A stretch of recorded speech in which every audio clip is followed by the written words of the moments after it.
মালিক, গত 1 মাস ধরে আমার মেয়েটা অসুস্থ। গত সপ্তাহে আমি টাকা চাইছিলাম, আপনি দেন নাই।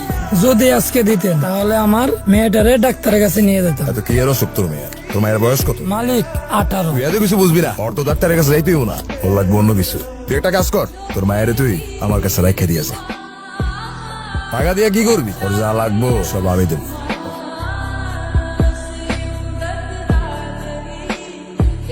শ্রমের বিনিময়ে হকের টাকা চাইছে, ওর মেয়ের দিকে চোখ দেবার সাহসটা তোর কোন বাপ দিছে?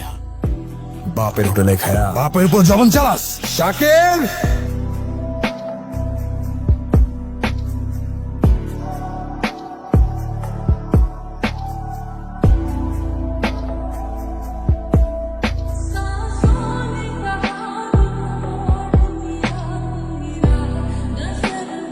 মনে করিস না বাপে যাবে, হিসাবটা তোলার ওই ভয়দার। আর তুমি কি বুঝো আমার ভাইয়ের গায়ে হাত তুলতে গেছো? তোর ভাই কি করছে সেটা শুনোস নাই? আমার ভাই কি করছে সে ভালো না খারাপ সেটা আমার জানা দরকার নেই, কিন্তু তোমার এটা জানতে হবে সে আমার ভাই। তার গায়ে হাত দিলে সে আর যাই হোক তার বোনের সঙ্গে তোমার বিয়েটা অ্যাটলিস্ট দিবে না। তো তুই আসলে কি বলতে চাইতেছিস? না, আমি আর কিছু বলতে চাচ্ছি না। যা ইচ্ছা করো, মরে গেলে বুঝবা। আসসালামু আলাইকুম কমল ভাই, কেমন আছেন? ওয়ালাইকুম সালাম, কি অবস্থা? জি ভালো। কেমন সব একটা কথা বলবো, যদি মনে কিছু না করেন। ওইটা আপনার মাইয়া না? মা তালের উপরের লোক এখানে কি করে? ওটা আমার মাইয়া না। তুই বেশি কথা কস, তোর কাছ তুই কর। বাবা কে মারছে তোমারে? মা বাবা কিছু বলে না কেন? আমি কি করছি? আমার কই নিয়ে যেতেছ? ও নিয়ে যেতেছি, এখন টের পাবি। চল। ওর পোলাটা কই? ওর পোলারা তো পাইনি কাকা, আর এর মধ্যে খালি এরা দুইজনই আছে। করিম, তুমি তো নিজে নষ্ট হয়েছো, পোলাটারও নষ্ট করছো। আলার পুতেরা তো জুতা মারা উচিত। কি কইতেছেন আপনারা? হইছে এটা কি? আমার তো কেউ কিছু কইলই না। চিন্তা করছেন কাকা, জানার বাচ্চা নাকি কিছুই জানে না। তোমার পোলা শিকদার সাহেবের মেয়েকে নিয়ে ফুসলায় ফাসলায় নিজে করে বেড়াতে আছে, তা বলতে আমার লজ্জা লাগে। করিম কিন্তু আমাদের গ্রামের ভুল যেহেতু করেই ফেলছে, শাস্তি তো একটা দিতেই হইব। কাকা, আমি অগরে চিনি। ওরে পুরো গ্রামের মধ্যে গলার মধ্যে জুতার মালা দিয়ে যদি আমি ঘুরাই, ওর পোলার উচিত শিক্ষা হয়ে যাব। ওরে আজকে শায়েস্তা করবো ভালো মতো।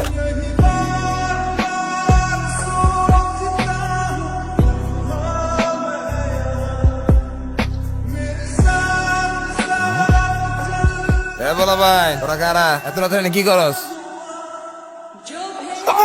কারা তোরা? এনে মারতেছস কেন? যার গায়ে হাত দিছস, গলায় জুতার মালা পরাইছস, ওইটা আমার পাপ। তোর এবারের মতো জানে বাক্স, পরের বার আর ছাড় পাবি না। ওগো মেয়ের লগে প্রেম করতে যাস না তুই? ওরা আমাগো 1000 বার কিনতে পারে, 1000 বার বেচতে পারে। তোর কি আছে রে? তোর কি অকাত আছে? খালি বড় বড় কথা না?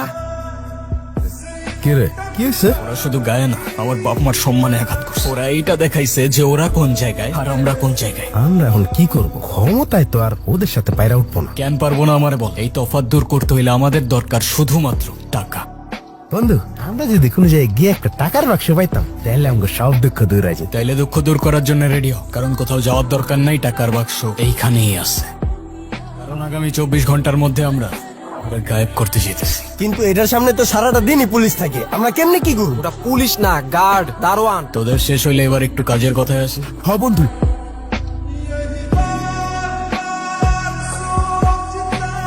পুরো সলিড প্ল্যানিং হয়ে সবথেকে বড় বিষয় হচ্ছে আমরা এই একটা বাজারের 2টা আর ঘাটপাড়ের একটা, মোট 4টা এক রাতেই ভাঙবো। আচ্ছা তাহলে ওই দারোয়ানটা ওই শালা তো পুতের সামনে তো লড়াই না। সেটার জন্য তোর ভাইয়ের কাছে সাংস্কৃতিক ব্যবস্থা আছে।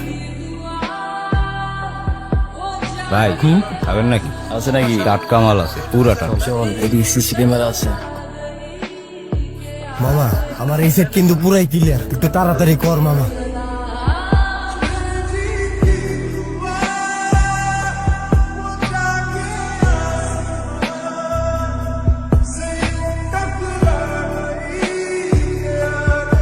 আমার বন্ধু শাহিনগঞ্জের এমপির পোলা, আবার ওর লগে তোর বিয়ে ঠিক করছে। আমারই কিছু জিজ্ঞাসা না করে আমার বিয়ে ঠিক করার অধিকার তোমাদেরকে দিস। করবো না আমি এই বিয়ে।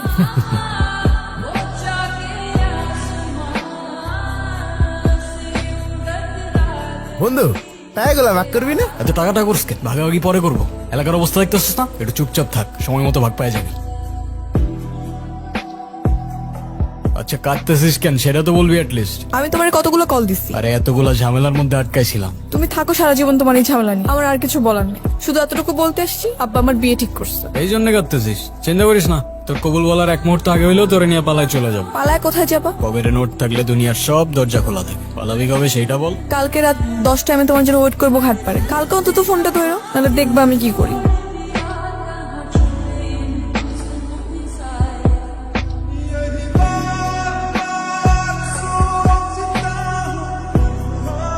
তোরা এখানে এমনিও তোদের ডেকে যার যার ভাগ বুঝাই দিত। আর টাকা এতদিন এখানে রাখছিলাম বুঝছস। ওরে এখনই মাইরা লাই তুই, ওরে যদি এখন না মারি পরে তো আমরাই খাইসা যাবো। প্লিজ দোস্ত তোর মারিস না দোস্ত, ও আমগরি তো বন্ধু। যাক টাকাটা পাহারা দেওয়ার লেগে হইলো, একটা লোক পাওয়া গেল। তিশা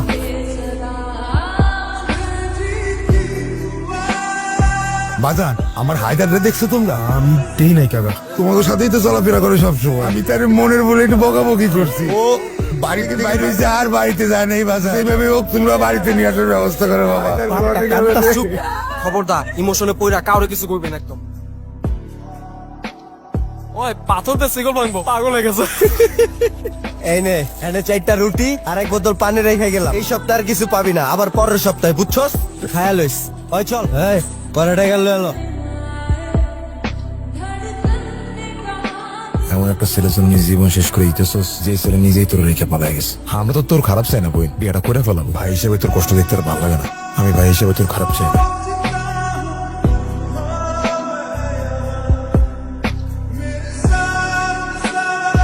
তোর কপাল তো অনেক ভালো রে, তোর লেগে আজকে স্পেশাল বিরিয়ানি লয়ে আইছি। আরে খা খা, মজা আছে এটা তোর স্পেশাল বিরিয়ানি। কালকে অন্তত ফোনটা ধরো, নাহলে দেখবা আমি কি করি। তিশা আমারে প্রতিদিন জিগাইতো হায়দার কই, শালি বেচারি। জওয়ান সামলায় কথা বল হারাম কর।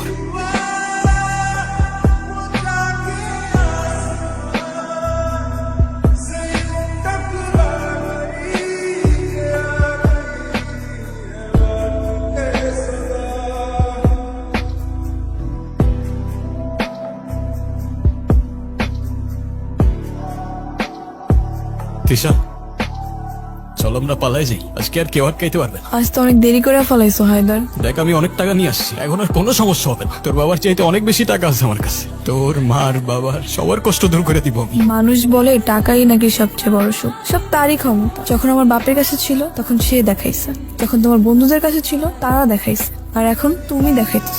মাঝখান থেকে তোমার বাবা মা আর আমার কথাটা একবারও চিন্তা করলাম না। তবে আমি তোমার বিশ্বাস ভাঙিনি, আমি তোমার তো হইতে পারি নাই, কিন্তু আমি অন্য কারোরও হই নাই হায়দার।